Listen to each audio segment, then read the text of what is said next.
Hello, I'm DelusionDispeller. I made a video a while ago about the narcissistic egg donor's son. And if you don't know what an egg donor is, I call mothers and fathers, quote unquote, mothers and fathers, that are narcissistic egg donors and sperm donors because they're not worthy to bear the title of mother and father. So if you hear me use that term, that's what that means. Okay. So I had made this video about narcissistic mother's sons or narcissistic egg donor sons, and I really didn't look very nice, so I decided to redo that video. So that's what this is, with a few more things that I've learned since then added in.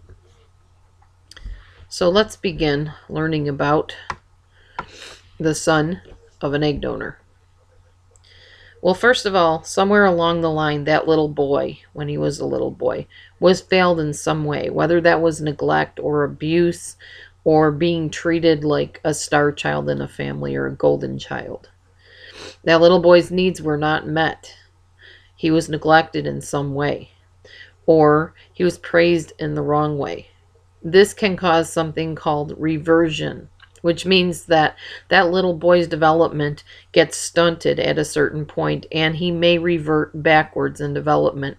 This can often be seen in children as the child that starts sucking a pacifier way too old for that age level, or the child that all of a sudden starts wetting the bed when he had been fully potty trained before.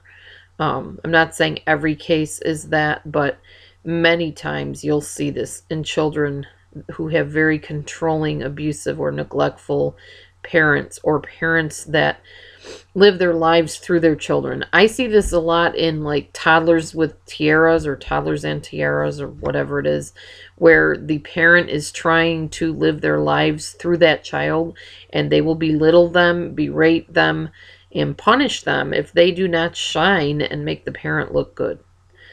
That's just one such example. But we are talking about boys, so let's try to stay on the topic of the male species here. Okay. Often you'll see in a man that grew up with a narcissistic egg donor or sperm donor, there is sort of a dependence in him rather than an independence.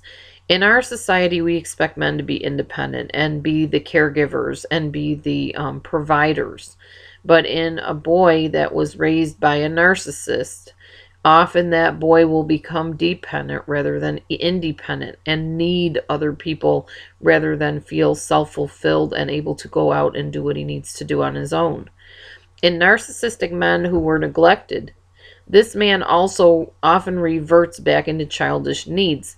You could find yourself in a relationship with such a man as playing the role of his mother rather than his wife or his girlfriend. This is not all bad. Some people just need extra nurturing, and some people do indeed need reparenting. But if it ends up where he's doing this to manipulate you and keep you in a relationship that's best to end, then there is a problem with this.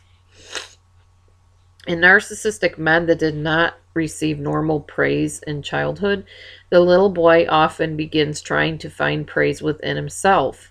Life becomes all about feeding his own ego to gain the accolades that were missing from his parents and from significant others. In narcissistic men, there's often a state of deep depression, whether it's on the inside or seen on the outside of them. A deep, intense depression, which causes them to self-deprecate. What this looks like is somebody that you say, wow, you're really handsome, and he says, no, I'm not. Or, wow, you really were good at that. Oh, no, I could do better. They put themselves down constantly. It's uncomfortable because you feel like you constantly have to pick them back up again and stroke their ego. This is not normal behavior. It's not balanced, and it's called self-deprecation. And it's seen a lot in children and sons of narcissists. In narcissistic men, there is a state of martyrdom at times where they will play the martyr. Also, they seek pity. And they just kind of have this aura, if you will, about them, this sense about them that you feel sorry for them.